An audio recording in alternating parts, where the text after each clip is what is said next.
Hello and welcome everyone. My name is Rishikesh and today's video is going to be very special for you as I think because many of you often ask me about important questions, suggested questions, and some of you also ask me about how to answer these questions, how to make different types of answers for different questions.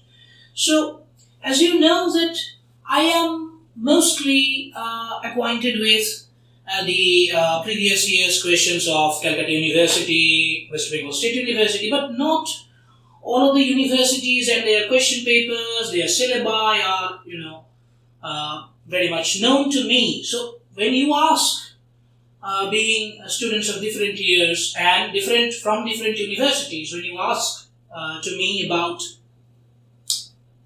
giving suggestions just before your examination, I am not able to do that.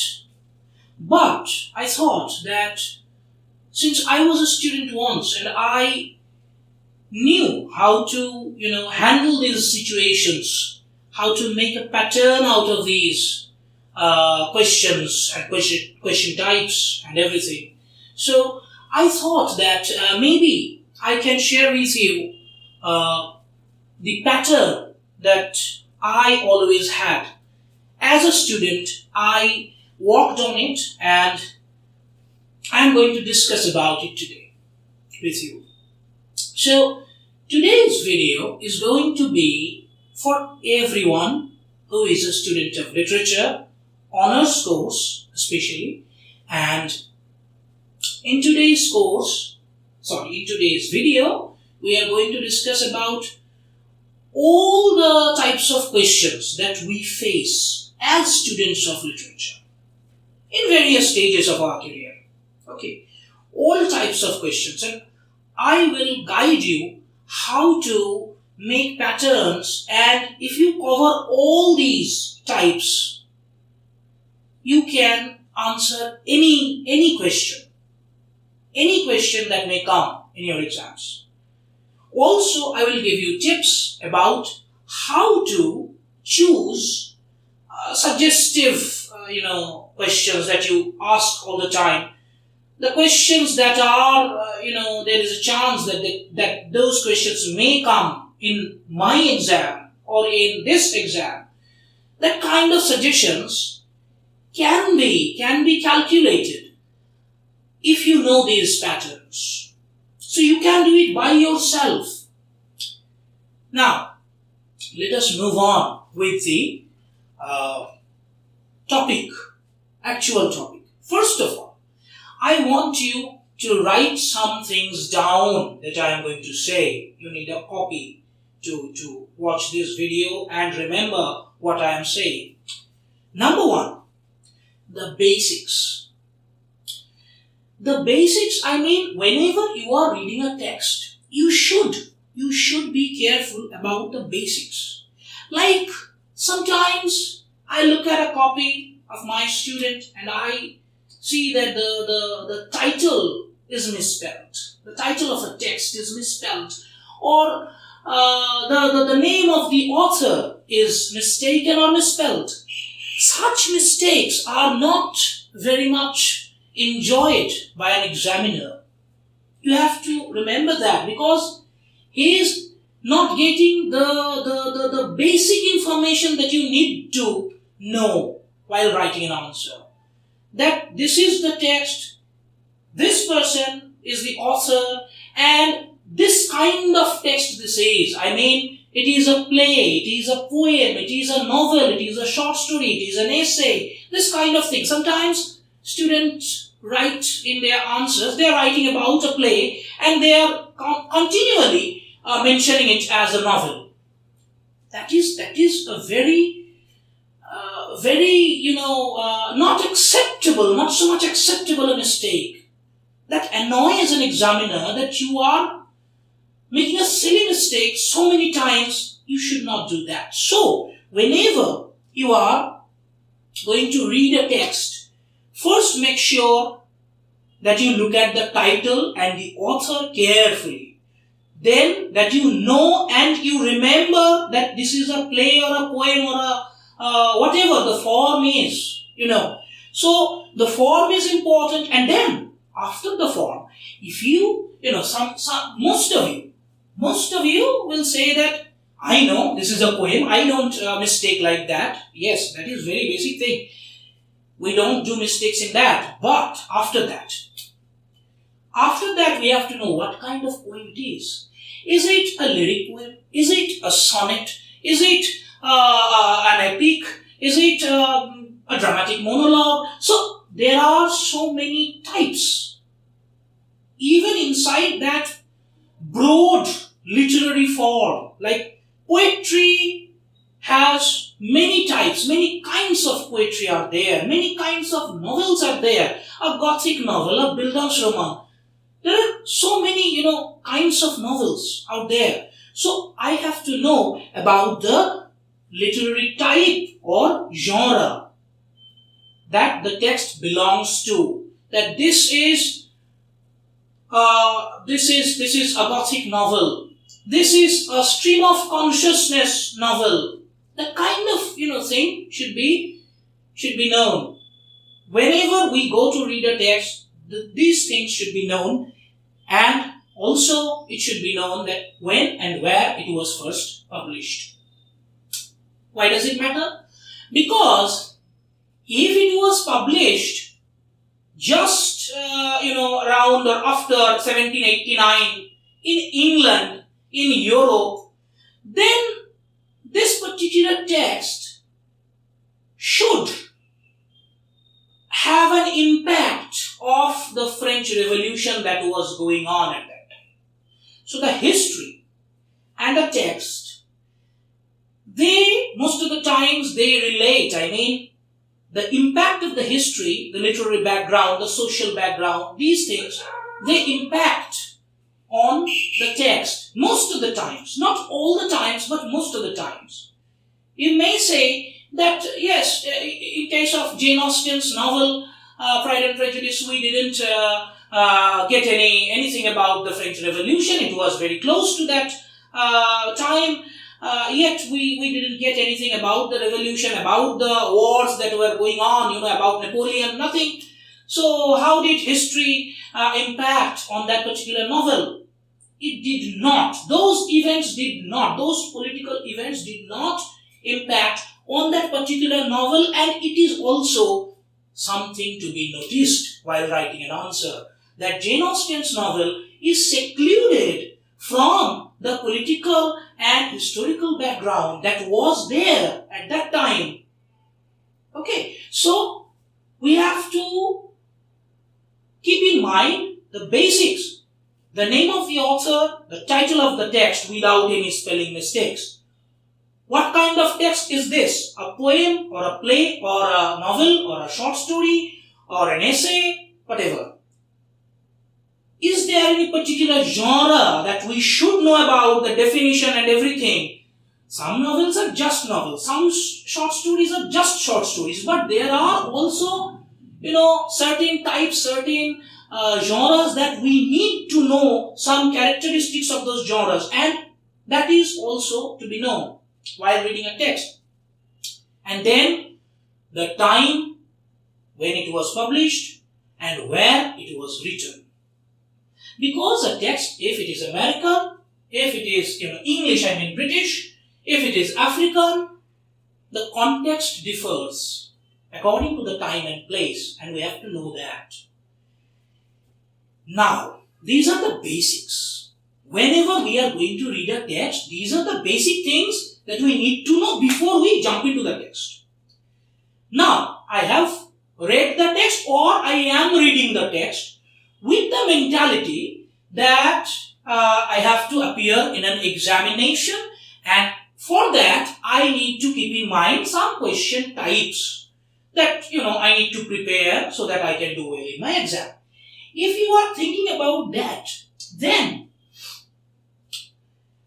for texts we will have three categories. I have categorized it into three categories. the background, the content and the style. These three categories are important when you are reading a text. Now, what question types do belong to these categories and etc. I am going to explain. But after that, after these three categories, the background, the content and the style, will have some other kind of things that we have to read, like essays, literary criticism, literary theory, philology, and rhetoric, prosody, etc. So there are not only texts that we read, right? All these other things will have different types of questions, and that will be discussed by me afterwards. First, let us discuss text related, whenever you are in your first year or second year, at least not that you are studying philology or rhetoric, prosody or literary theory. All these things are excluded. You are reading texts, you are reading novels and stories and poems, etc. In this case, we are going to look at the first category, that is the background of the text. Whatever the text is, you need to know the background. The background, as I have said already, the literary background, the political conditions of that particular time when it was written, the social, the political, the economic conditions of that age. Why? Why do I have to know about 17th century or 18th century England, its socio-political and economic conditions? Why do I need to care about that? Because otherwise, if I am, suppose I am reading Alexander Pope's Rape of the Lock, and a question comes like that this poem is a social satire, or it satirizes the contemporary society, then I have to explain what the contemporary society was like. Belinda is not just a character. She represents the aristocratic society of that time. So I have to know about the society, its politics, its economy, the conditions. Because the text involves a depiction of those situations, those conditions. It may satirize, it may just describe, it may present itself in various ways, but it is related to those things. So I have to know about these backgrounds. Now, point number 1, background study that I have told you. Under the category of background. Under the category of background, the second point should be historical sources. Now you have read, perhaps, or you are going to read, plays like Duchess of Malfi, plays like Macbeth, plays like White Devil. You are going to read a lot of text, like even the dramatic monologue, My Last Duchess.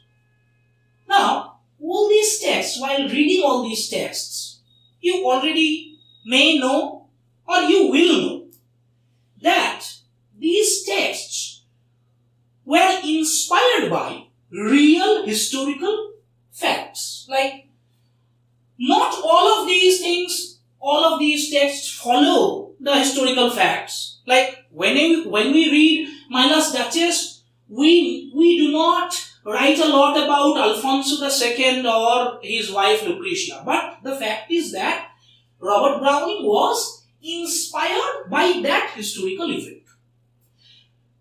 That was, or Macbeth. Macbeth was a historical character. We know, we do not relate completely the play with the history, but this is not categorized as a historical play because Shakespeare deviates from the history.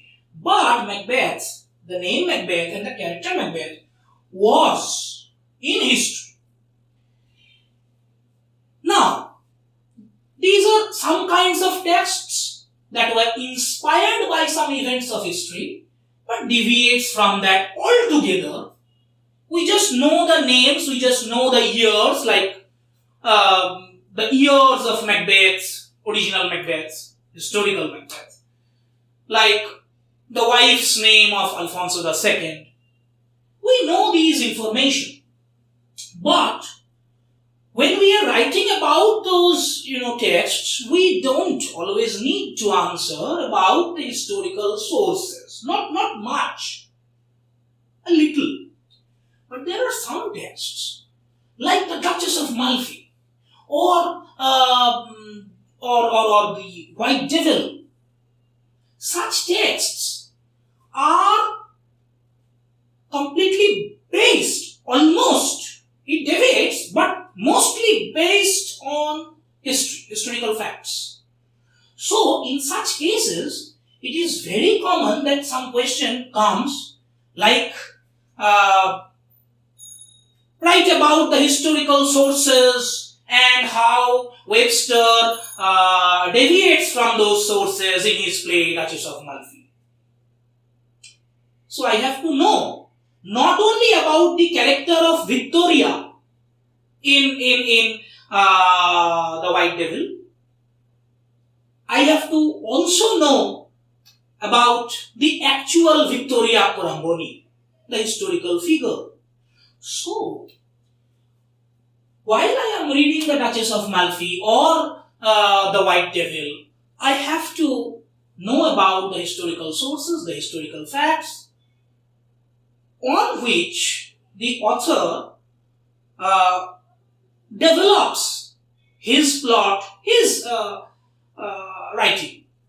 Okay, so historical sources matter. Number 3, background of the form. Background of the form means, suppose you are reading a novel like To the Lighthouse. Now you know that the form, in broader sense, it is a novel. Then it is a stream of consciousness novel. Or you have already read perhaps Toni Morrison's Beloved, or you are going to. That is also a stream of consciousness novel. Now you have known the form, you have known the genre, you have known the definition of that genre. But along with that, you have to know that when the genre for the first time, when this particular type for the first time emerged, why? And what are its characteristics as well as what are its demerits or merits? What do we get out of it? I mean, why should we write something in such a way, in a stream of consciousness kind of way? Why should someone write a poem in a particular way called dramatic monologue? Why should someone write a particular poem in the form of an epic or different ways are there? Why someone writes a novel in the epistolary form? Why? What are the merits and what are the limitations? So when did it emerge as a form? We have to know all this, because if we know all this, then it is clear in our heads about the questions that are to come related to the form and style, which I am going to talk about later. Just before going to, form and style and everything, those complicated questions, we are going to look at the second category, that is the content. Let me tell you one thing. In case of historical sources of a play or a novel or a text, this is blatantly asked, that write about the historical sources.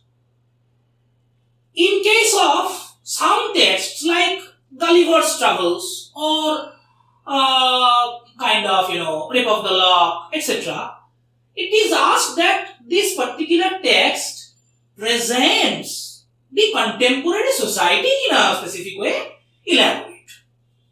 So, these kind of questions are asking me directly about the background or the history, the facts that actually were there.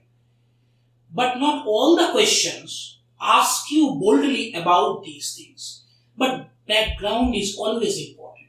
Remember, background, the background information is important in whenever you are writing any answer. Because most of the time, when you are writing the introductory paragraph, at least, you have to mention some things about the background. So it is very important. It doesn't always come in like, boldly write about the background, but this is important because this is needed in every answer, almost every answer. Now the second category, as I have mentioned, the content. The content means the text itself. Now, this is going to be your favorite part. Most of the students like this category. But they do not, identify all the time correctly what type of questions belong to this category. This category is where you have to know about the synopsis or the substance of the text. In your terms, this is the summary of the text. This is needed in many answers, which are content-related answers.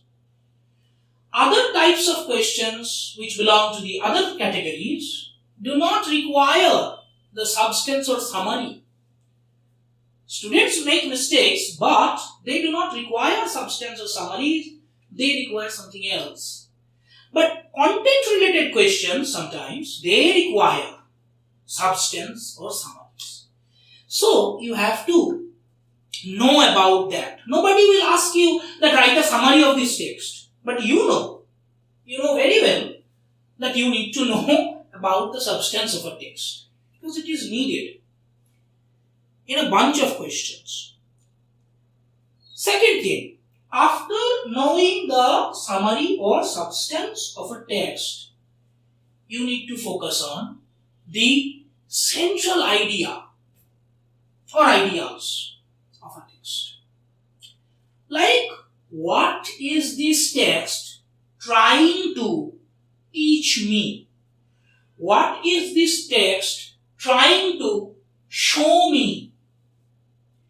Like, there are common topics like society, social evils, patriarchy, one of them, slavery. When you read a text, like whatever, for example, like, let's talk about To His Coy Mistress. You have read it in your earliest days as a student of literature, To His Coy Mistress, suppose. What is the central idea of this poem? That ideal love cannot be achieved in the ideal way in this real world.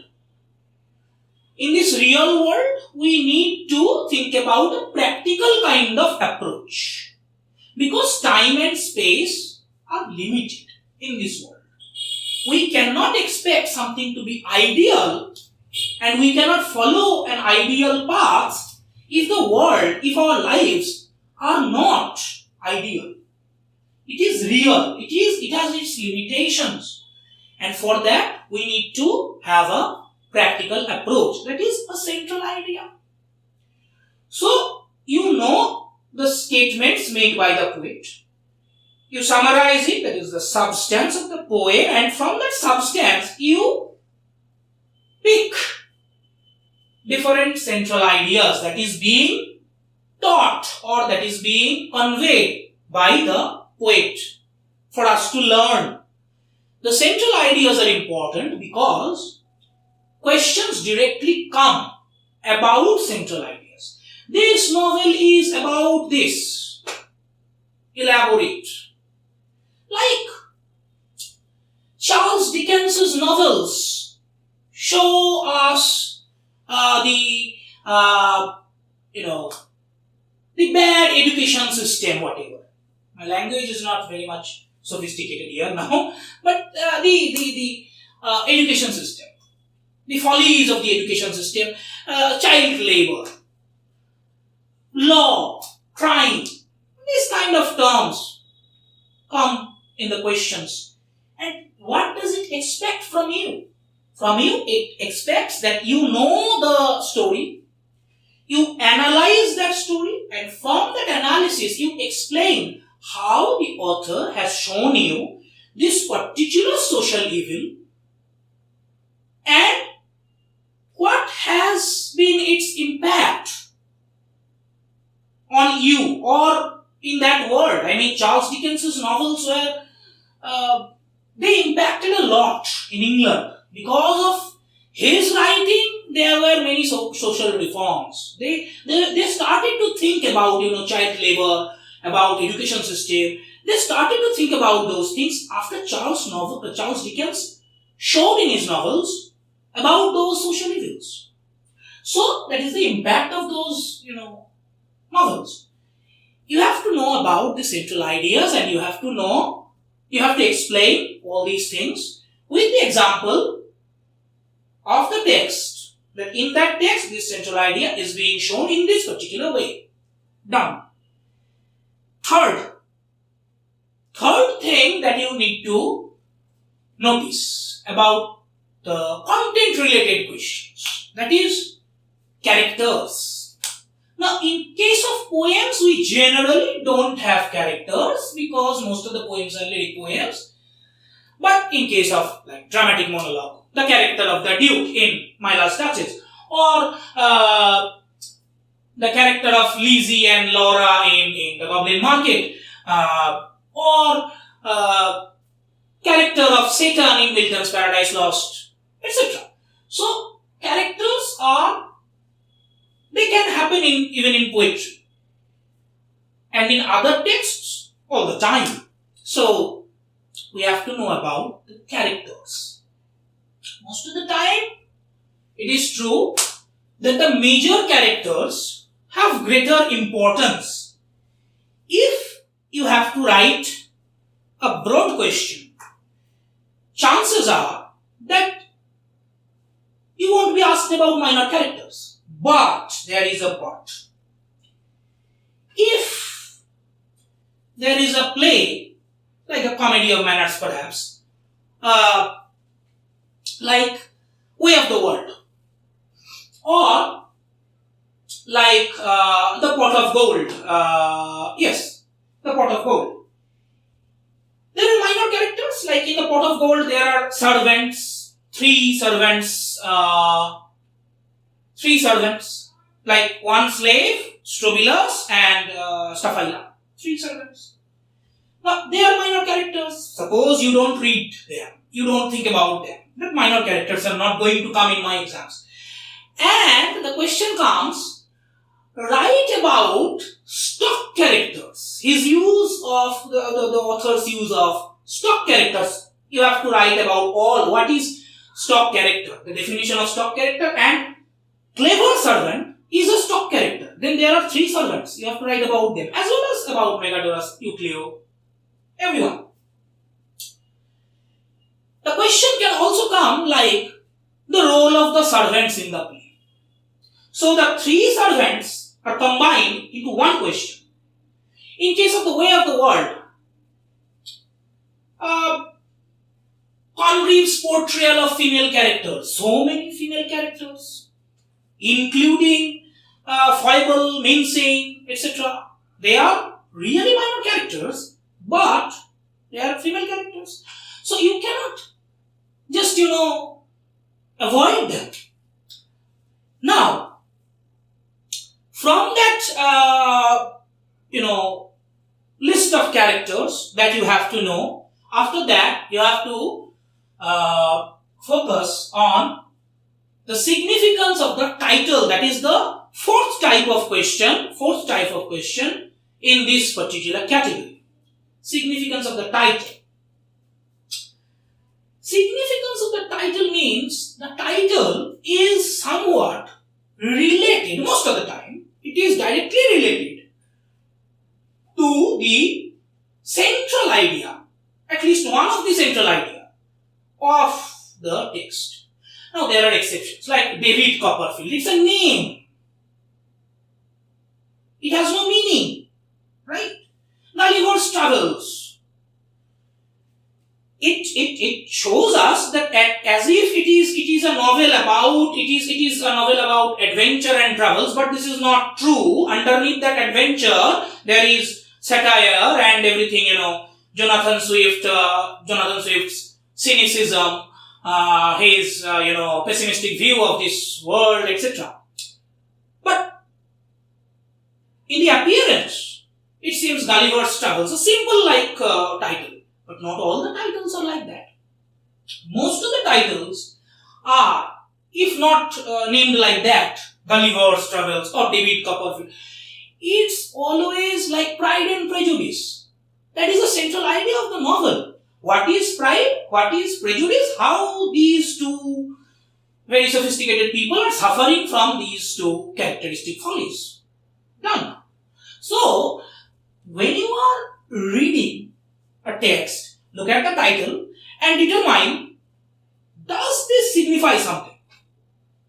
Does this have any meaning? If the novel's name is David Copperfield, the question is never going to come about the title. It is going to come about the character. Write about the character of David Copperfield. But they will never ask the significance of the title. Because if they ask, the answer will be like, the novel's name is David Copperfield. Because David Copperfield is the titular character in this novel, the character is like this. The answer will be like character. So they will not ask about the significance of the title. It is like, very indirectly telling you to say about the character. But they will ask about the title of The Way of the World. What do you understand by that title? Why is it? Why are these words, the way of the world, related to that text? So you have to prove that this phrase literally means something. Then the text has such central ideas, and through this text, the writer tries to convey these ideas, and these ideas are represented by this phrase, this title. So that is how it is justifiable. That's how you do it. There is one other thing. There is a 50-50 chance that the title is going to be a symbolic one. Like, do you remember the poem Crow Testament by Sherman Alexie?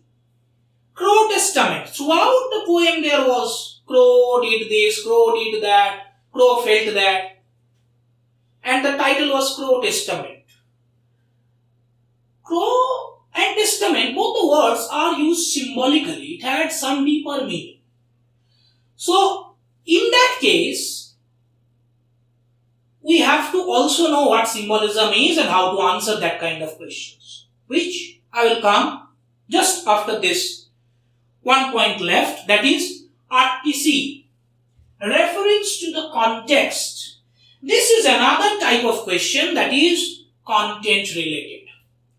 Now, why I am telling you this is a short question, this is RTC, then why am I talking about this? Because, as far as my experience goes, I have found that students often, I don't know, sometimes they do it consciously, but sometimes they perhaps do it mistakenly, that they don't know what to write when an RTC is, asked.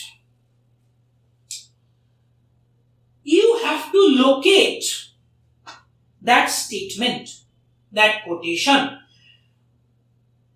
from which poem or play, from which act or scene or stanza, from which particular part this particular line comes.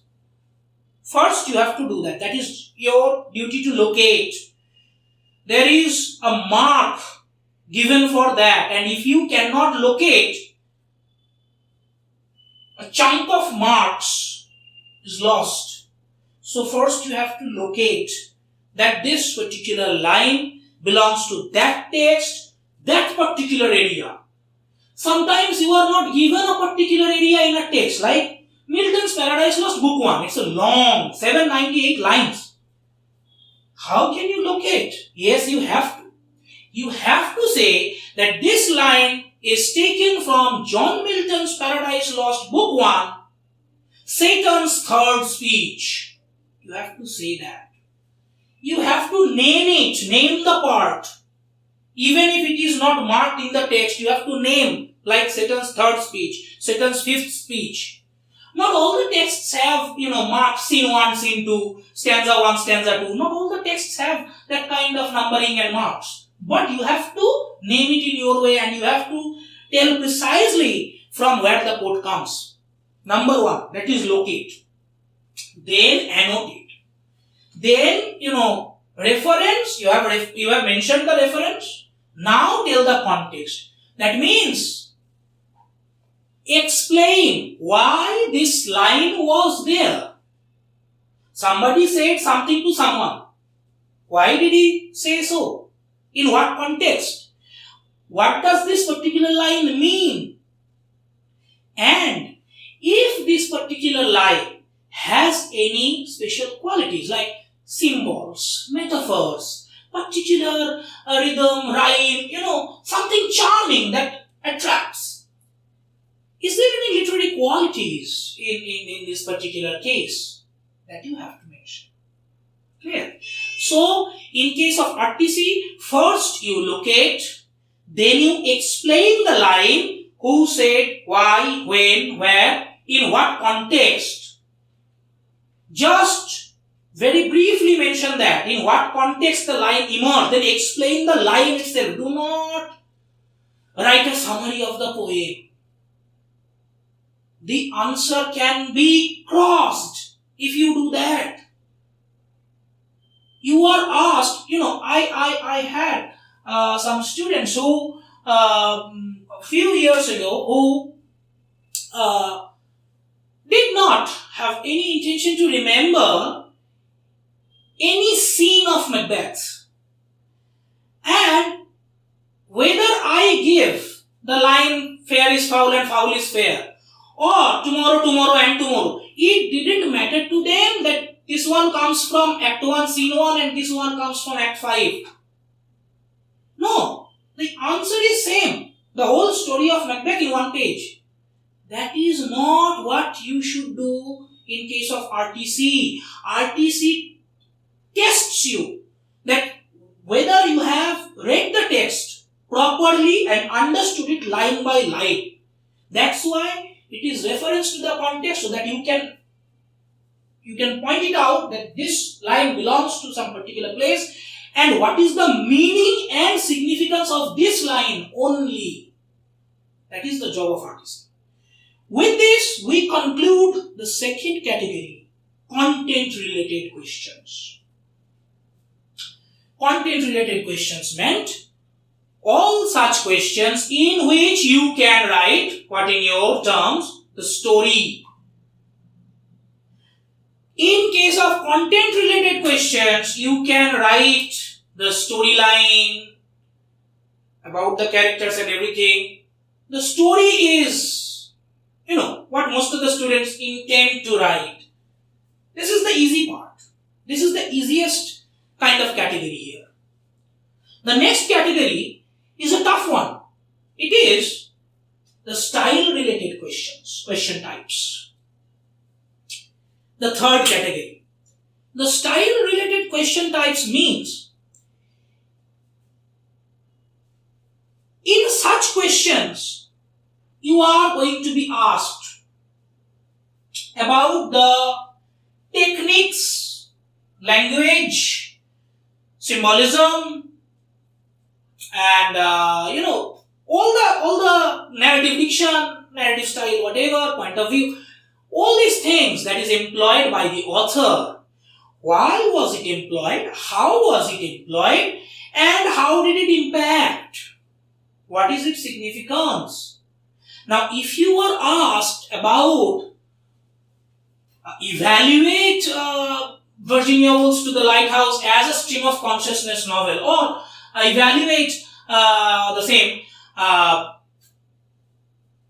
as evaluate the narrative style of that same novel, you don't get a chance to write about story or character.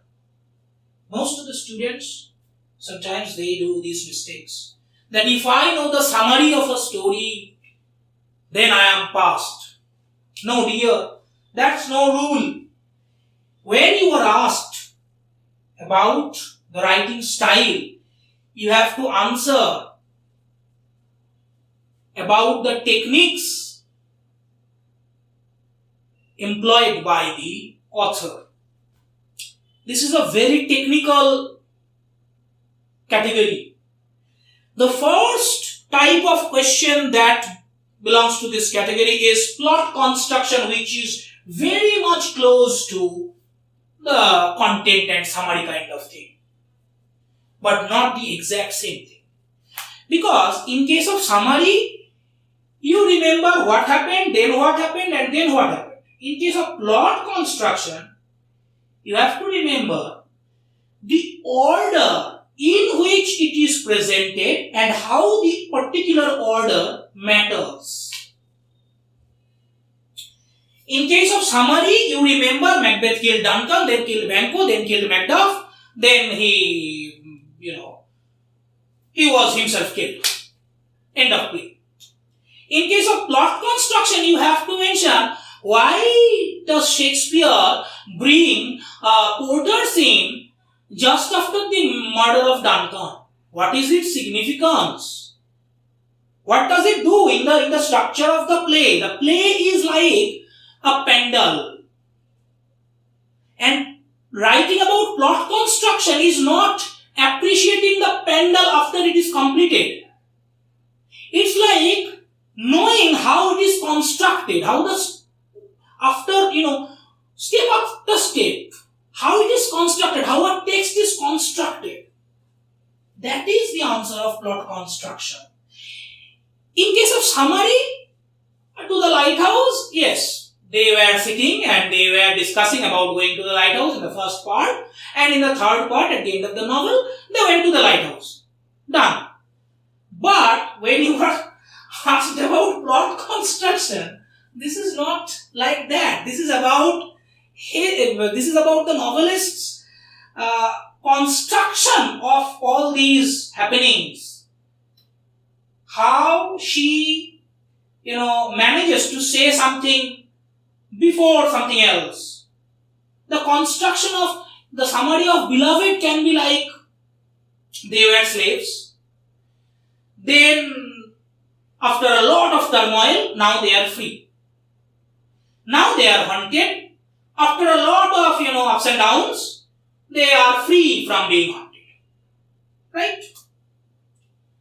Is the novel in front of you presents the story in the same way that I have told you? But that is the summary. Plot construction is how something is told before, after that how something is given, and then moves on to something, and that particular structure gives the effect to you. Not all the stories are told in a straight line. That is to be remembered. And that's why sometimes plot construction, the question plot construction, is sometimes very easy and sometimes very hard. Okay. Be aware of that. Second, related to this plot construction and thing, moving on, the second type of question, that is narrative style or poetic diction in case of poetry. You are asked about how the author is telling you the story, how the poet is presenting in front of you his feelings or thoughts. His style of diction. That is a particular kind of question. And in that kind of question, you have to analyze about various techniques and various, styles that the author took to give you a particular feeling. Like the poetic diction of Samuel Johnson's London and the poetic diction of Alexander Pope's Rape of the Lock.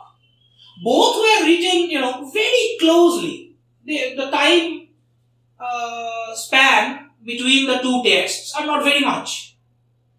And they belong to the same era, same kind of people, same kind of society and everything. And they both were Pandits. Alexander Pope, a Pandit, and then, Samuel Johnson, Dr. Samuel Johnson.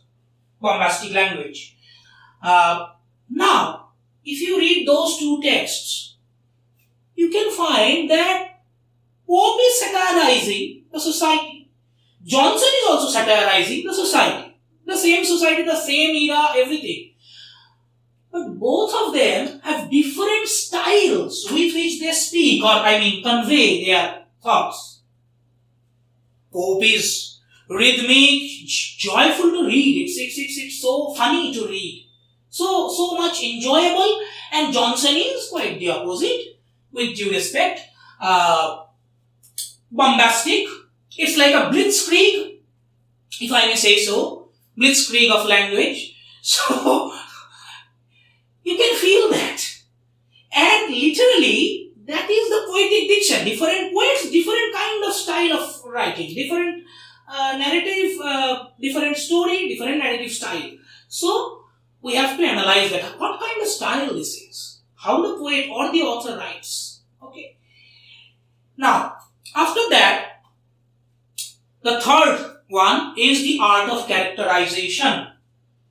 Third question type in this category is art of characterization. Now, you may say art of characterization and the characters are the same thing. No. Just like summary, substance and plot construction, they are different. Summary is pretty simple. Plot construction is not. Summary is the pendle that you go on to see in the days of puja and everything. That is the finished structure. And plot construction is looking at it throughout months. How this is being built. Which bamboo after which. So, that is plot construction. Simply, knowing and analyzing characters are one thing. And how a particular author creates different characters with different abilities, different qualities they have, and the author creates them with, does he create them with same passion, same similar abilities? Dickens's portrayal of female character. Can Dickens portray male characters and female characters equally? That is a question. His male characters are so many types of male characters are there. Are the female characters, having so much variation as the male figures? This kind of a question can come. That is art of characterization. Suppose Shakespeare's Lady Macbeth. Now, if Lady Macbeth, if you ask about Lady Macbeth's character, you are focusing on the particular character, what she does, why does she does so, what is her good qualities and bad qualities, etc. But if you are asked that Shakespeare's portrayal of female characters in the play Macbeth, now you have to say, does Shakespeare succeed in what he wanted to do? Does Shakespeare succeed in what he wanted to do? Portraying a villainous woman. Is she a feminine character enough, or do you think something else, etc.? You have to analyze and criticize, evaluate Shakespeare, not Lady Macbeth. Because Shakespeare has created this character and you are criticizing or evaluating Shakespeare's ability to create a character. That is different thing. To look at a pratima, to look at idol of a like Durga idol, suppose, to look at it and appreciate it something, and describe its 10 hands and etc. It's something, and to appreciate the artist's ability to create that is something else. So to know how to answer characters and to know how to answer art of characterization are different things. That's why knowing the characters is on the easier part, easier category. It's a content-based question. You know a character does this and that, you know the character. You can say, Mr. Mikovar is a good character, he is always in debt, but he is never angry. You can say that. But when you are writing about Dickens's art of characterization, you can say that Dickens has created Mikovar with all good qualities, but it is quite a flat kind of feeling that his character doesn't have many variations. After knowing him for some time, we can get to see that this character doesn't change in any situation. I mean, he behaves like a straight line. We know what to expect from him. That is called a flat character, and there is Dickens's limitation in creating a character. You can say. So that is the difference of writing an answer about the character of Mr. Mikovar, whereas writing an answer about Dickens's art of characterization. That is the difference. Now, number 4. Number 4. Okay, I forgot to tell you something about narrative style. Narrative style. In case of narrative style, some poems, some writings are subjective, some are objective. And in case of narrative style narrative style or poetic diction, etc., you have to know about subjectivity, objectivity. That is, some poets are talking about himself, his feelings, his philosophies, his thoughts. Some are objective, like take for example Shelley's Ode to the West Wind. Ode to the West Wind is subjective because Shelley, or Ode to a Skylark, Shelley looks at the Skylark or West Wind and he says that I want to be like West Wind. I feel this and that about West Wind. I look at this West Wind as my ideal. Okay, that is subjective feeling. When you come to Browning, My Last Touches, or Abdul Sarto, whatever, you find that these poems are objective. I mean, in these poems, the poet is not speaking about himself, his feelings. He is creating a character. And the character is presented there. So, here we cannot find anything about the poet's own speech, nothing. So, that is a kind of narrative style. Also, point of view. Some novels are written from third person point of view. Some novels are written or stories are written from first person point of view. So, point of view is one thing. Again, some novels are stream of consciousness. There are some poems which are called lyric poems. Other poems, there are some kind of epic poems. Writing styles differ. And dramatic monologue. There is satiric style in Pope. There is argumentative style in the metaphysical poets. I mean, John Donne is arguing about that why love is his religion, why love is equal to his sense of spirituality. He argues about that. Marvel is arguing about, in a very syllogistic style, he is arguing about why he thinks that there should be a practical approach towards love. See, so argumentative style. There are different styles in which an author can express himself. So these are about narrative styles. Now, back to the fourth point. There are some special effects or elements which are related to the form. That means, when you know about the genre, to the very first category, the basics, about the literary type and about the genre. You know, you are reading Wuthering Heights or Frankenstein or Jane Eyre, and you know that this is a novel. Good. And now this is not only a novel, a Gothic novel. Genre.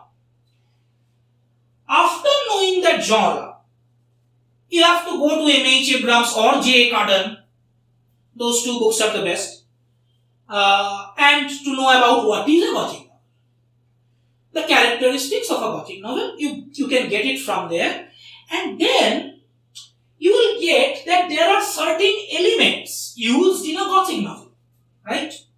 There are certain elements used in that particular form to give the effect. Like graveyard, like a dark mansion, a very mysterious staircase, a very hidden room kind of thing, attic.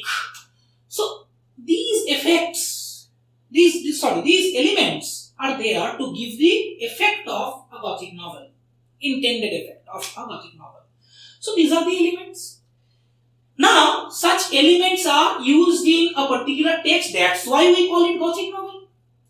Not always will be asked that evaluate Jane Eyre as a Gothic novel. Sometimes you have to include these elements in other questions also. So there are questions in which you have to mention about the special elements used by an author to have or to convey a certain effect, like Shakespeare's usage of the supernatural elements, the weird sisters. Then Shakespeare's usage of soliloquies in Macbeth. That means Macbeth is a play, a tragedy, and through that tragedy, Shakespeare is trying to achieve something, to say something to us about the consequences of what we do. Ambition is good, but if I cannot control my ambitions, it can get uncontrollable and it can make me immoral. And if I act like that, keep on acting like that, then the consequences will come.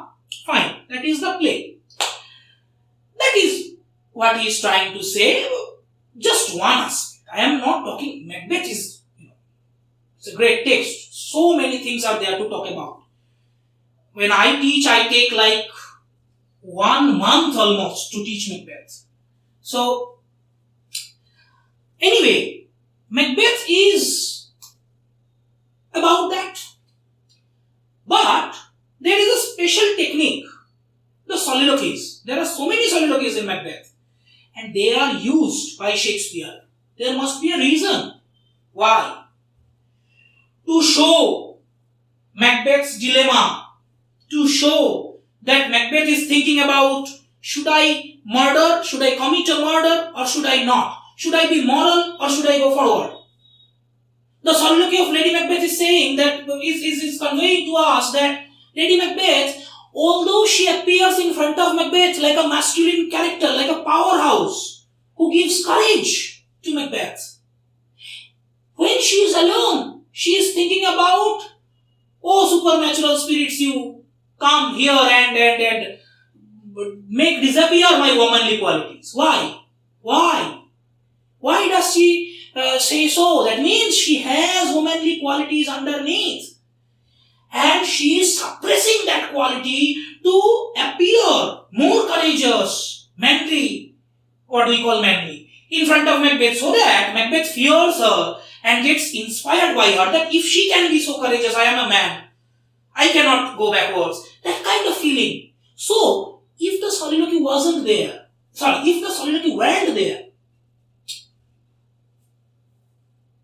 how could we understand this double layer of Lady Macbeth's character, this dilemma of Macbeth's character? Tomorrow and tomorrow and tomorrow, that speech is great. That speech is about, that is a philosophical level about life. Right? So with these soliloquies, Shakespeare is trying to achieve something. These elements are not there for nothing. Remember, when we write one page or two, we feel like our hands are cramping, it's paining or something, we feel like lazy. A writer is writing for pages, and if a writer writes something for 40 lines, 50 lines, there must be a reason behind that. Why is he writing in that way? He intends to achieve something, he intends to give some effect. We have to think like that.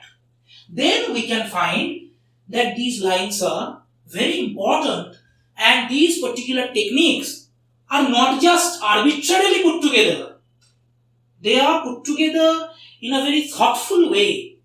The author thought about these things very carefully, and then he put together all these things to create the piece. Right? Now, special elements gone. Number 5, symbolism. Like there are various, elements as we have discussed, like supernatural, magic realism, soliloquy, whatever. There are also symbols. Like you are reading novels like To the Lighthouse or Ernest Hemingway's Old Man and the Sea. There are so many symbols. Like you have read in your first year The Crow Testament by Alexei Sherman. Is crow a crow? No. Crow is a symbol there. Actually, the crow symbolizes some other meaning, but he is not saying directly that Red Indians, he is not mentioning that. He is mentioning crow. Now, when a particular image, crow, is in the title, then it comes in the first stanza, second stanza, it repeats, itself. An image repeating itself and giving you a clue that I am not just one image. I have an appearance of a simple image, but I am actually something underneath. That is a symbol. That is a symbol. So, a writer uses many symbols to convey meaning, deeper meanings in a text. Some texts are filled with symbols. Okay, like if you are going to analyze about Lewis Carroll's Alice in Wonderland or etc. When we interpret, yes, those are nonsense literature, but when we try to interpret these texts, a knight is not just a knight anymore. Humpty Dumpty is not just Humpty Dumpty anymore. These characters can have deeper meanings according to our understanding of what they do and why they do it.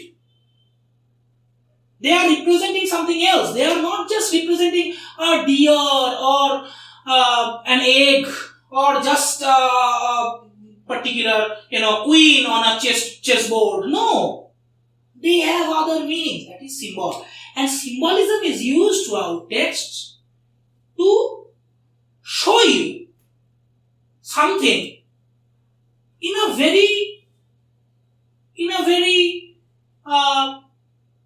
different kind of way. I mean, you have to think deep to get that. Right? Like, I told you that symbolism is also, in some cases, it is related to the title of a text. Like you have read The Free Radio by Salman Rushdie. The Free Radio is not just the title, it is also a symbol. The Free Radio is the symbol of hope, the symbol of something will happen one day that will make me very, happy. Something will come one day. That kind of belief, that kind of hope that Ramani lives with in that story. So, the story is about Ramani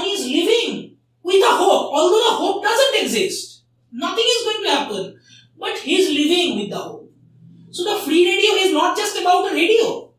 It is a symbol which symbolizes something else, which is the central idea of the story, and it is also used as a title, the free radio, the story title. So, that's how symbolism and title are sometimes mixed up. Now, this is how symbolism works, and you have to know about the symbols when you are reading a text. Also, sixth point, it is also related to narrative style actually.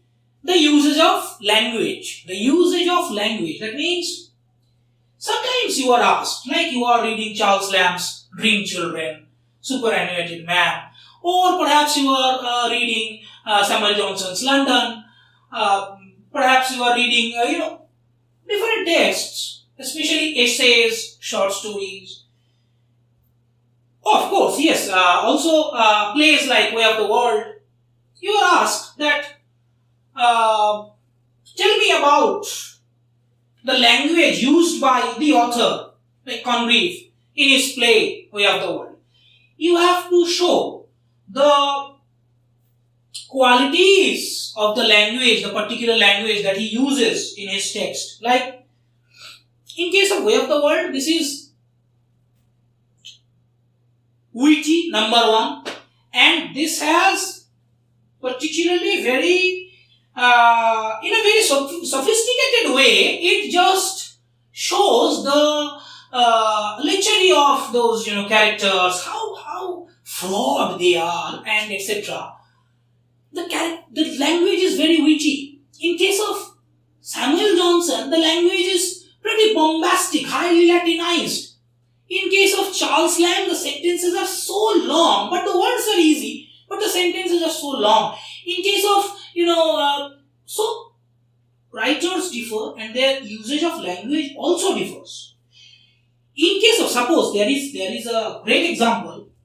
In case of when in Macbeth, Macbeth is going to murder Duncan. Just before that, there is when it is done, if it were done. After that, there is a line where S sound is repeated. Like, I don't remember all the lines. I can give you a phrase like, if I can achieve or something, with his Cersei's success, S. S sound has so many repetition in 3 or 4 lines there, just before, he is deciding to kill Macbeth and etc. So, it's like Act 2, Scene 1, I suppose. So, S sounds repetition is there. Also, the same thing, if you read Coleridge's poems like Christabel, you can find that S sound, F sound, the sounds which we call like hissing sound or fricatives, the sounds to pronounce which we have to push a lot of air and kind of sound comes. That kind of sound effect is used a lot in some lines, and it is used why? To give us an effect of mysterious feeling, that something very fishy, something very, it's a serpentine kind of sound, hissing sound. So, something very fishy, something very mysterious is going to come. That is also use of language. Why? Why does an author choose a particular word over another? If sky is a pretty good word, then why does an author take the word firmament? Why? So long a word, why? If, combustion, there are synonyms of that, easy synonyms of that, but why? There is some kind of necessity felt by the author to give a sound effect, special effect. That's how an author uses the language. The language is like, it's not we see it like, it's like, straight line and round lines. Language is like, the words are like different colors, different layers. They are put together to give effect. So, whenever an author writes, he uses language very consciously in a specific way. Like, when Oscar Wilde writes with so many epigrams, he makes you laugh and at the same time understand about society. And get quite confused. What is he saying? You have to read the lines twice. Yes, this line is, when I first read, this is funny. When I read it for the second time, this is deep. That is Oscar Wilde. But when you read George Orwell, it is completely different. He is presenting you in front of you something very straightforwardly. As easy as Ram goes to school every day.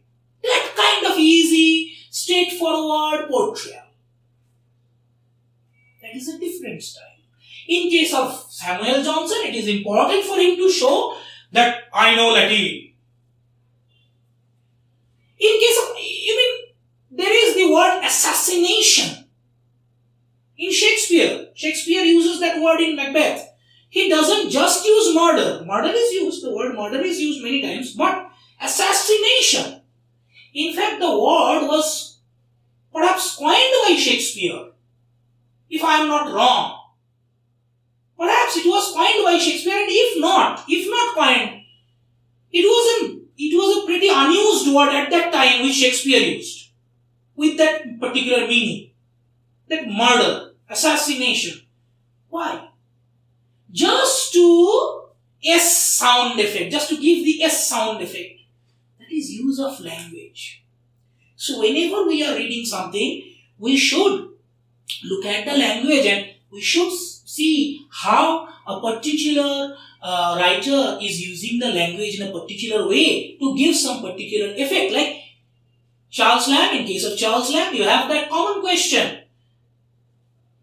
Humor and pathos in Charles Lamb's writing style. That is about Charles Lamb's writing style. You have to look at his language as well as his humor and pathos. With that language, how he uses that. Irony in Jane Austen's Pride and Prejudice. Right? So these are about writing style related questions. Now, I have to say that throughout my student life, as far as I observed, I have seen that if there are two questions to come from a text, two alternatives to choose from, you have to do one from two. Generally, it was like one question comes from the content related, types. The other one always goes with goes for the tough category. That is the style related questions. It was pretty common. And which question you attempt shows what kind of challenge you are going to take. At the same time, content-related questions are pretty easy if you know the summary, if you know the story, if you have thought about it a little. But style-related questions, in case of style-related questions, you cannot write about summaries and, about those things. You have to write a lot about technical things, and then you have to mention criticism. About this text. What other critics have said about this particular text. Like, you are reading Milton's Lycidas, you are writing about Milton's poetic abilities in that poem, his style and everything, the qualities.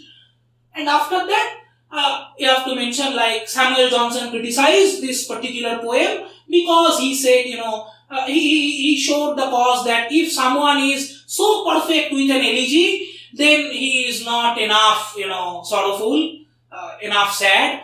So, elegy is a sad poem. If someone is truly sad, then how can the sadness be expressed in such a perfect beautiful way. That kind of thing was said by Samuel Johnson. So you have to mention in these kind of questions, you have to mention a lot of technical things, then a lot of criticism.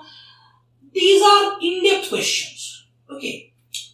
So when you have content-related questions, for most of the students, most of the time, if you are not very fond of that particular text, it is the easier type of questions.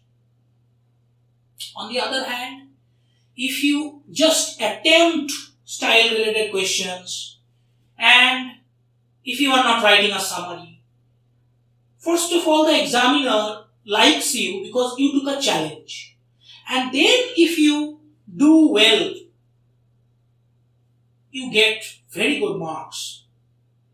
Because you belong to the minority of students who try to attempt such hard questions knowing that this is the hard one here, whereas the other option was pretty easy. Okay. So, these were the 3 categories: background, content, style, that we had to think about. The texts, text-related things, normal, poetry, drama, novel, short story. Now we come to the next category where we discuss about the essays, literary criticism and literary theory. Pretty easy to say, for me. These are the types of texts that most students abhor, dislike. But to know about the question types in this category is the easiest one.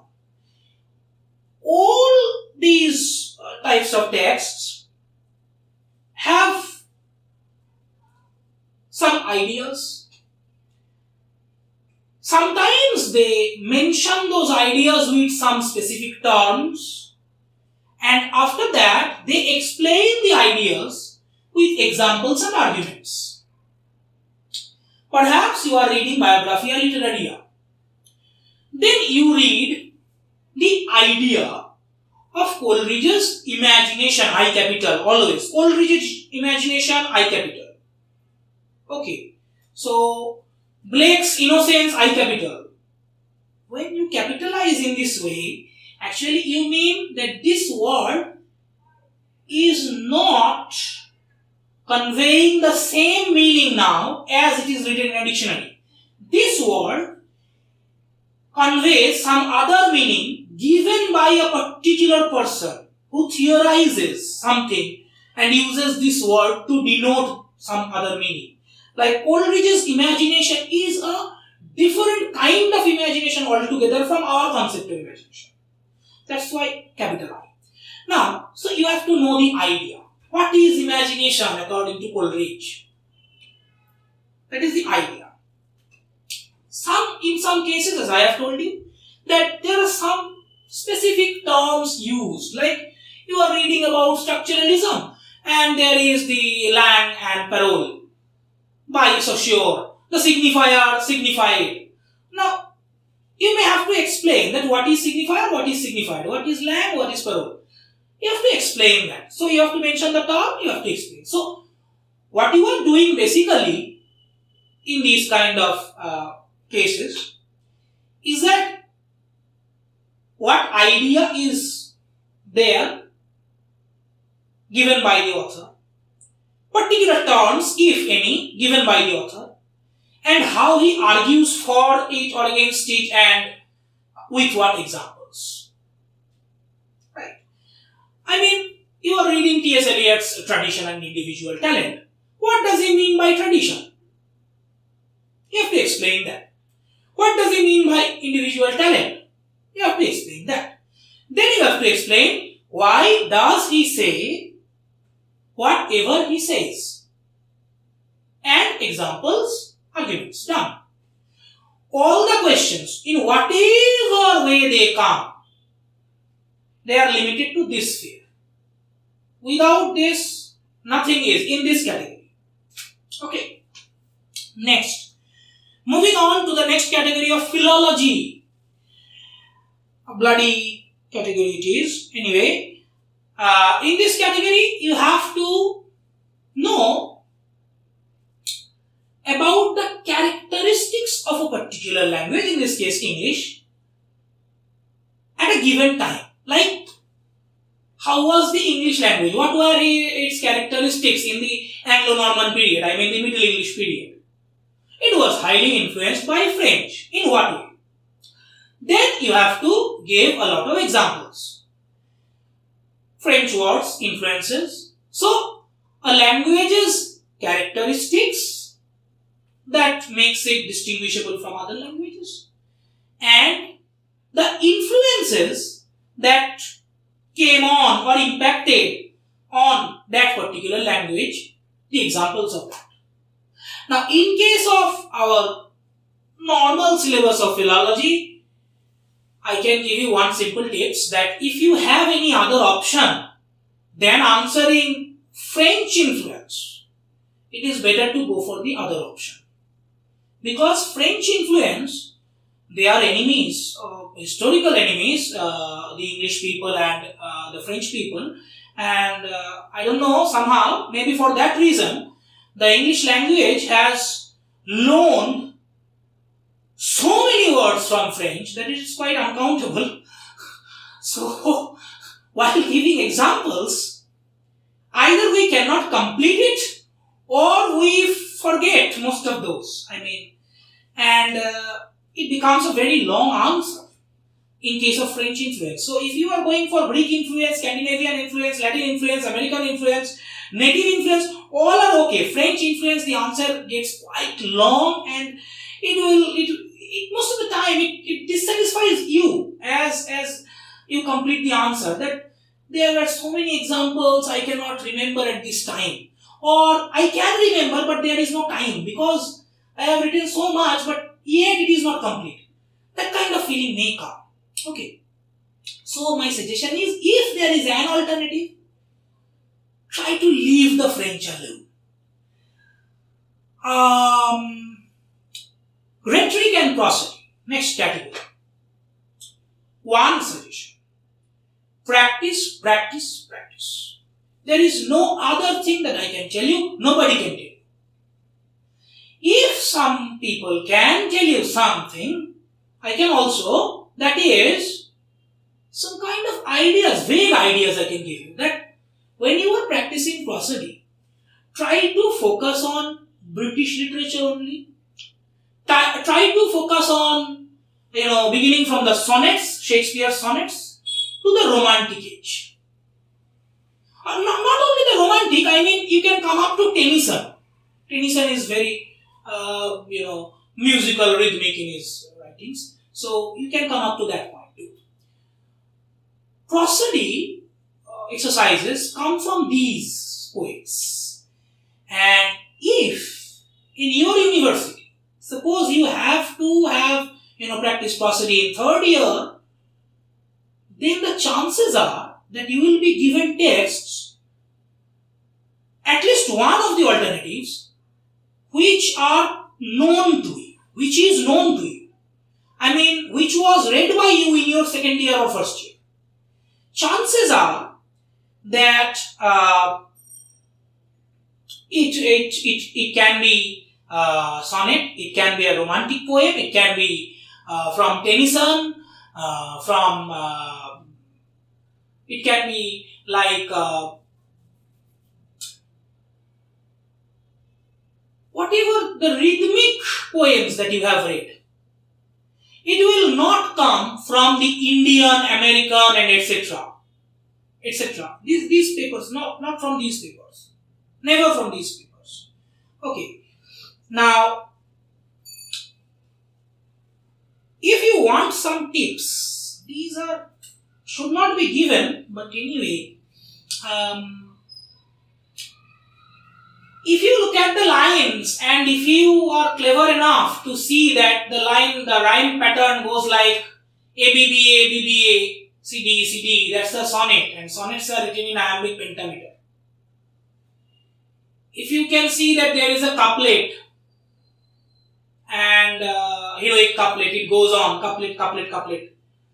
then try to focus on the lines which have, in which you don't have any confusion about the syllables. Then count the syllables down and you can get a pretty good idea about how many feet are there in a line. Okay.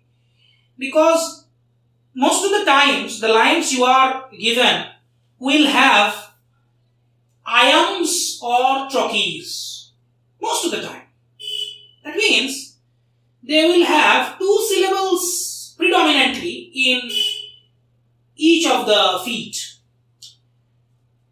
That means that you can point out that if it is, if there are 10 syllables, it is an even number, then it is going to be either iambic or trochaic. There is no chance of dactyl or anapaest or something like that, because in those cases, odd numbers of syllables come in a foot. 3 syllables come in a foot. So that kind of tricks, if you keep in your mind and if you calculate in such ways, you will have pretty much help. Although I am not suggesting you not to know about prosody. I am suggesting you, yes, read prosody, learn prosody, practice prosody. But I know this is a true thing every student knows. Every teacher also knows. That if you open a book by Bose and Sterling, if you open a book by Arunodaya Bhattacharya, and then if you open a book by Joydeep Sarkar, and you will find that same example, same poem is analyzed in different ways in 3 of the books. Sometimes these things happen. So if the Pandits are sometimes confused, who are we? Sometimes I can be confused. If that is the situation, then what can we do? I cannot cry sitting in an exam hall. I can use my intelligence. That what can this be? What kind of a poem is this? How is it going? There are different tricks to analyze prosody. Anyway, rhetoric and prosody practice. In case of rhetoric, I can say really that one thing practice. Nothing else. No trick will ever work. No trick will ever work. In case of rhetoric, there are some.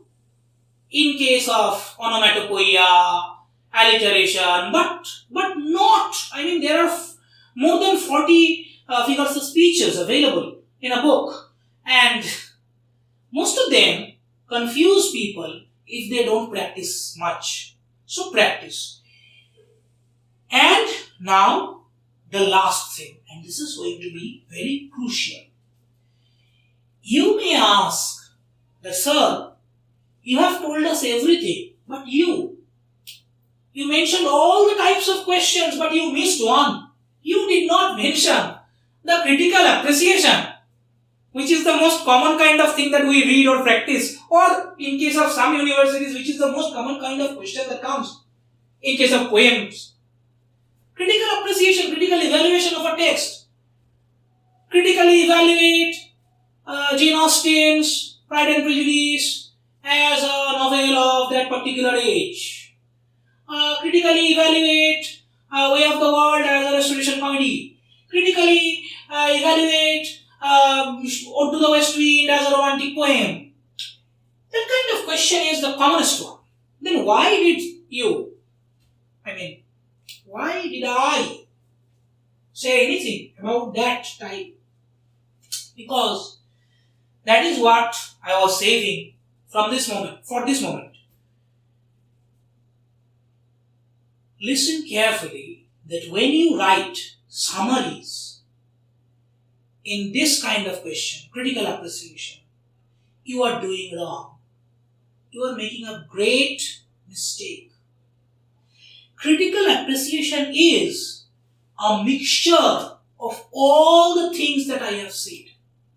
And to make it easy for you, I am going to give you a structure in which you should write critical appreciations.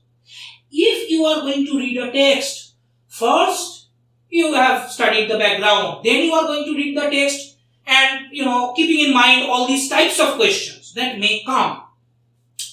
Now, when you are preparing questions and answers or reading from somewhere, try to focus on the critical appreciation or critical evaluation kind of question first. Read every paragraph carefully or write it carefully. Make it the first and foremost question to be studied. Why? Because it has every element in a very shortened way. Everything is there very briefly. See, when you write or read critical appreciation, when you write, first you should focus on the background. Suppose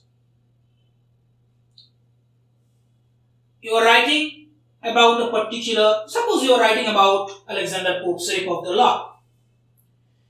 Then write the first paragraph about Pope's age.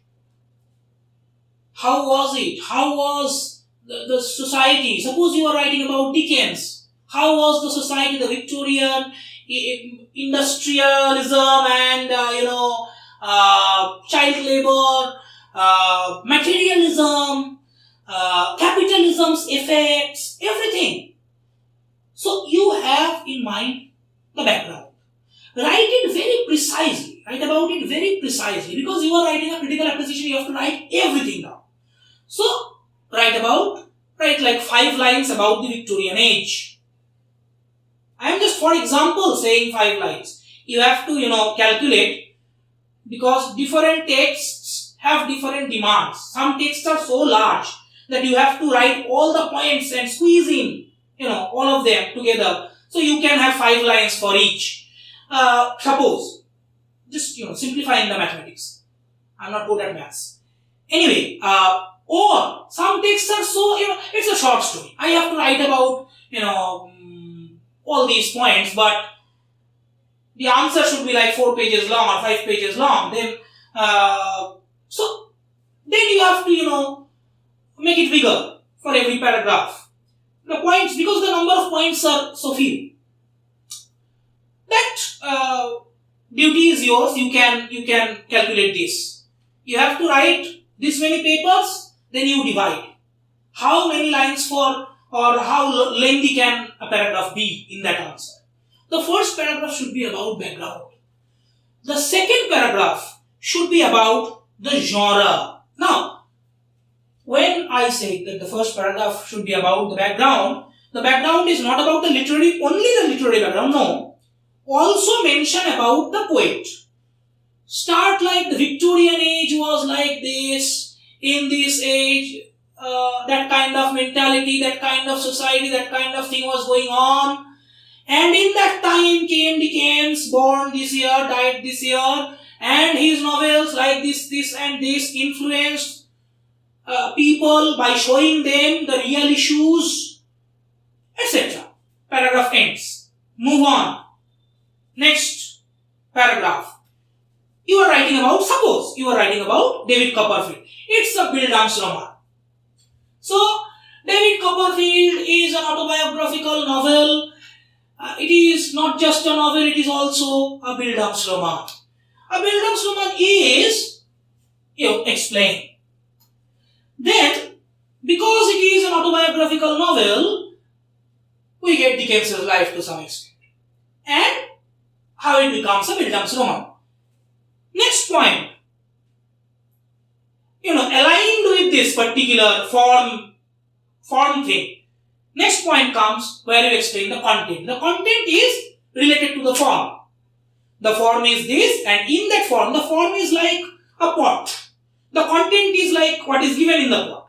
So, the content is, now it is your time to give a synopsis or substance of a summary, whatever, of the text.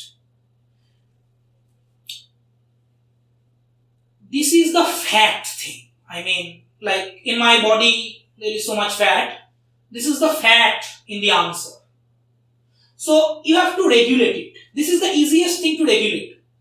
You can omit it altogether. If you need 2 or 3 lines, whatever, just squeezed in another paragraph, you can do that. Or you can elaborate. But the more you elaborate, the more you accumulate fat in that answer, the answer gets bigger like me and it doesn't look good. Okay. So, if you are lacking points, you cannot say things enough or you don't have, then this point, particular synopsis thing, it goes on and on and on, it becomes a heavy part in the answer because the answer has to have 5 pages long, So, but if you have other things in mind, you know about imagery, you know about symbolism, you know about literary background, you know about genre, you know so many technical things, you remember all the central ideas in the text, then why should you write about the synopsis? It doesn't matter to you. It is for them who cannot remember all these points.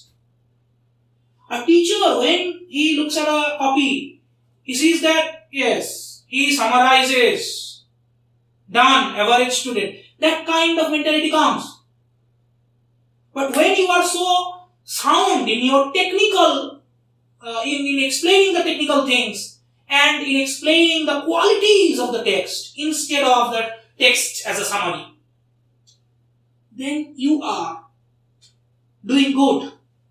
So, the next thing, the third point was synopsis, which is the fact. You need it, but you can regulate it. You can use it to the smallest amount. You can increase it according to your demands, according to your abilities. The fourth point, central ideas. Some texts have many central ideas. Some texts do not have so many. Like in case of Goblin Market, what are the central ideas? How many central ideas are there? But in case of Dickens's David Copperfield, or there are, in case of Shakespeare's Macbeth, there are so many. I mean, in case of I should mention poems also. In case of Milton, there are so many things to write about. So, it depends. You cannot change that. You cannot increase or decrease the amount. A text filled with ideas is a text filled with ideas. A text with no ideas or a few ideas, or a text like that, you cannot change that. So, that size is fixed by the text itself. You can explain more elaborately as you need. Then you go on, 5th paragraph or the 5th element of your answer is the techniques. The particular technique and style. Technique means, the narrative technique. Suppose the elements used, supernatural elements, Gothic elements, whatever, the particular point of view to give some particular effect. Then comes also a kind of narrative style. Then comes the style itself, the language, the use of images, the use of, what kind of descriptions are there. Is there a kind of, psychological realism? Like if you are reading D.H. Lawrence's Sons and Lovers, or if you are reading Thomas Hardy's Mayor of Casterbridge, then there is psychology plays a big part, big role in that thing. And the author, how does he handle these complicated ideas? So that is also matters. So you write about the techniques and styles employed by the author. Then you write about symbolism, if any. There are some texts which are, filled with symbols. Like Goblin Market is completely symbolic. There are texts which are completely symbolic. Now, some texts are not so much symbolic. They are pretty much simple, straightforward. Although most of the time all the texts have one or two symbols at least. You have to mention that. Okay. Then, after explaining the symbols, then go to criticism.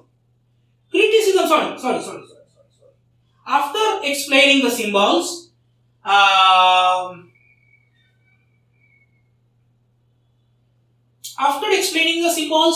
go to art of characterization. Art of characterization, and in that particular paragraph, you mention that how the author is adept in his depiction of certain types of characters, how he portrays a child, how he portrays a woman character, how he portrays a man, how he portrays the villain as well as how he portrays the hero. Are they flat characters or are they round characters? Peculiar qualities and etc. Do the author focus just only on action, or does the author focus on the action only, or does he focus on the inner compunctions? I mean the psychological complications of a character while portraying. So all these things, that is art of characterization. Summarize it and make it a paragraph.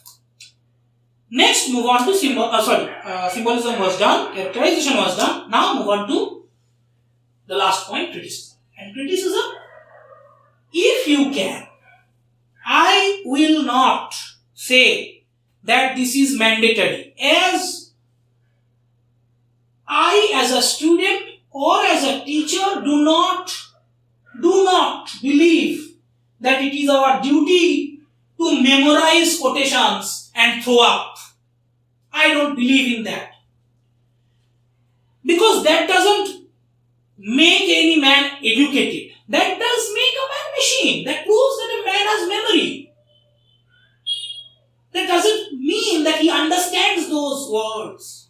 So, I am not saying that you should and you must quote many things from many authors, big paragraph, big lines. No.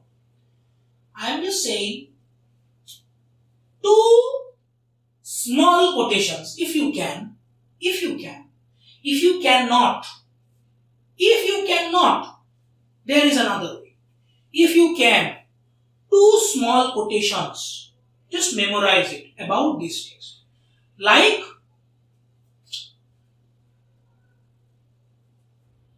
someone said about this text something. Like suppose, for example, you are writing about Milton's Paradise Lost, and you have read a line which stuck.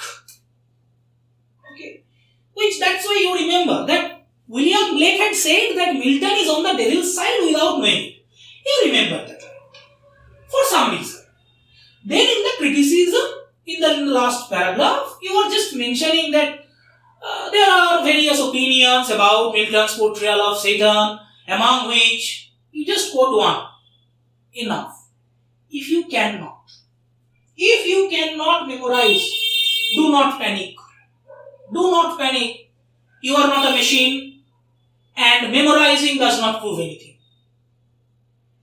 You can think on your own.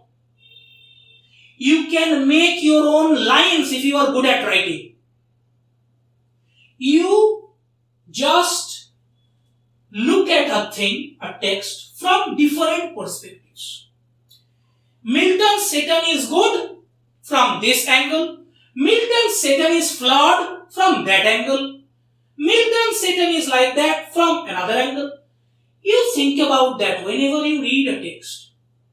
Then, when you are about to write the conclusion, the last paragraph of the critical appreciation or any answer, you just write it like, if we look at the character from this viewpoint, then we can say this particular character is like that.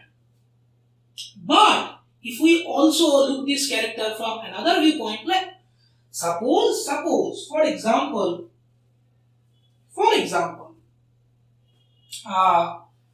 You are, for this moment, I am just getting one instance somehow.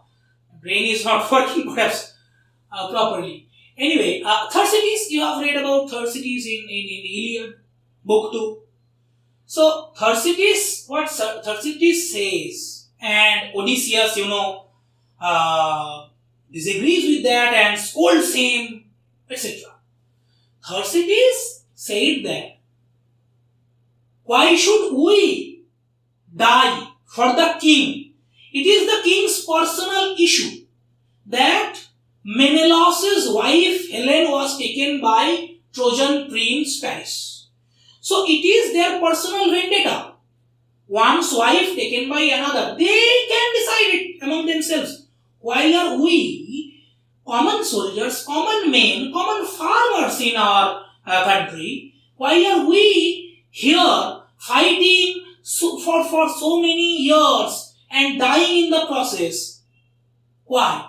That is the question asked by Thersites. He is against the war. Right? Odysseus says that it is against the code of honor of a warrior. Right? That is what patriotism, nationalism, and being dead for the country, that kind of philosophy is like that. So from that time, from Homer's time's point of view, Homer is in favor of Odysseus' speech. Homer describes Thersites as an ugly man who speaks ugly and everything, because he doesn't like Thersites' opinion. He is writing about Thersites like he is a villain. Right? So naturally he writes like that.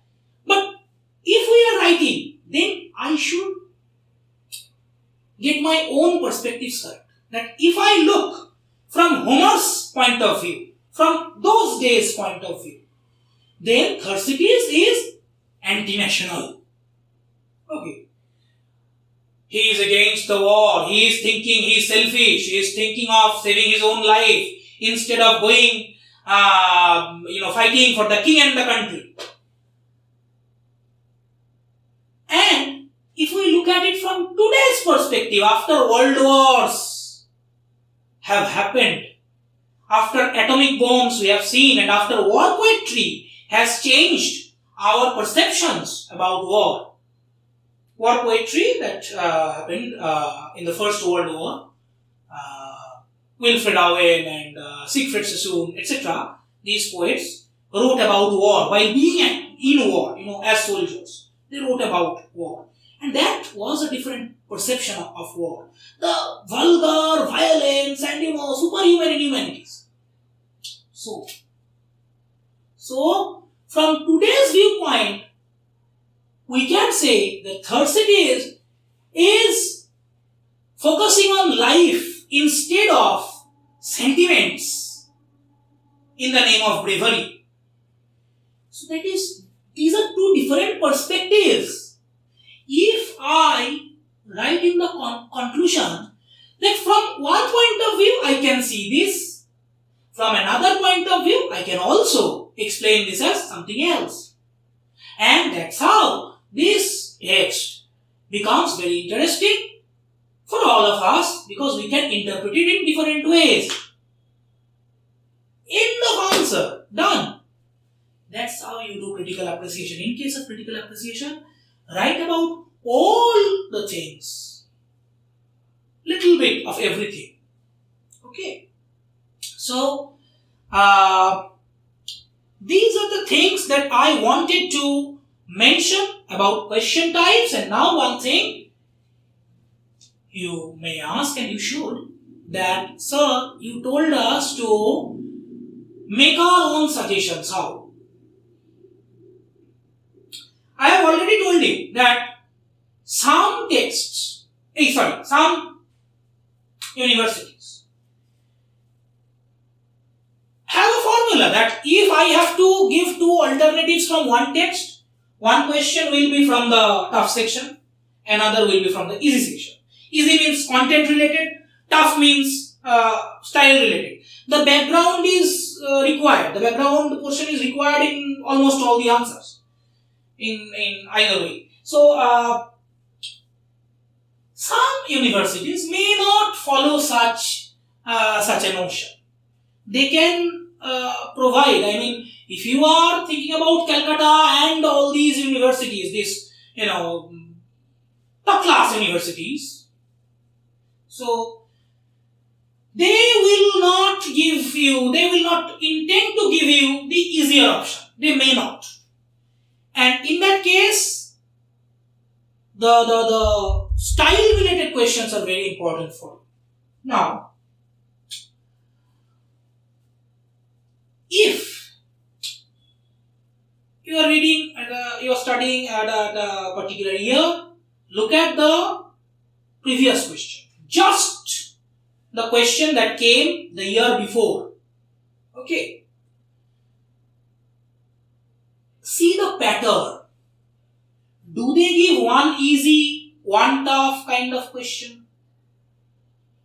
Or something else? First look at these things. Then, you have all the types, right? In some texts, like, there are some texts in which there are so many characters. I mean, in David Copperfield, there are so many characters. Again, in Way of the World, the plot construction is quite complicated. You may forget at some point. So, there are some texts in which this particular type of question is tough, whereas the other one is easy. There are some texts just the opposite. So, you have to pick from which type of questions are easy for you, and also cross the section from which the previous years, just the previous ones, questions came. Like if in the previous year there was like questions like Porter scene, and suppose Porter scene in Macbeth, and suppose a character of Lady Macbeth. Then in this year there will be chances for scenes like banquet scene, sleepwalking scene. There will be the weird sisters roles, role of the supernatural, fate, etc. So that means Lady Macbeth's character is not coming again. This particular scene, this Porter scene is not coming again. So I have to focus on the other scenes. There are important scenes like the dagger scene, the Porter scene, the sleepwalking scene, the banquet scene. So if Porter scene has already come, then the rest of the scenes are very important.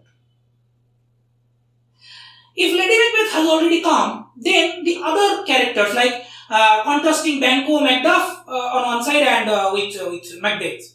The contrast, Shakespeare's use of contrast, role of the weird sisters. So just use your intelligence and follow these pattern. One thing I can tell you, that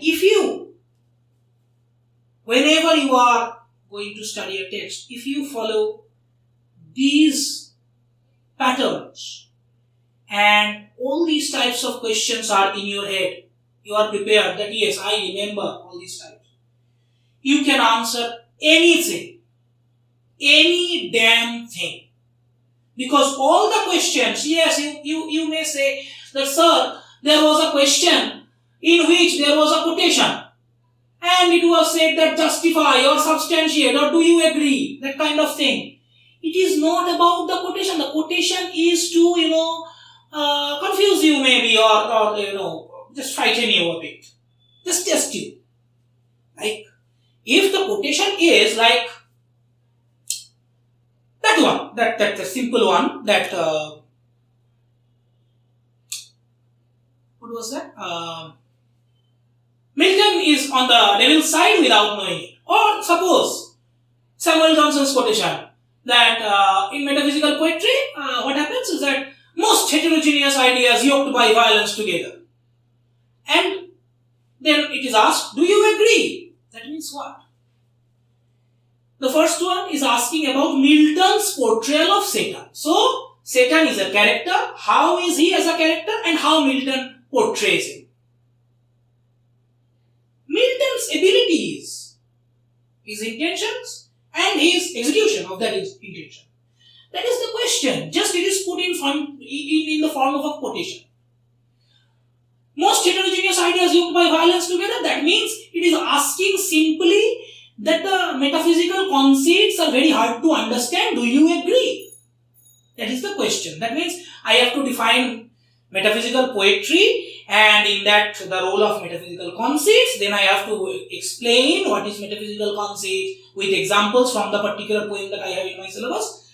Then I have to say, do I agree with Samuel Johnson or not? Simple as that. So if you prepare all these types, there is going to be no problem for you to answer any questions that may come. Okay. And when answering, I have given you some structures, some ideas, how to make an answer, etc. If you are confused, if you are thinking that how can I do this and that, all these points, I just have to say one thing, and that is find balance.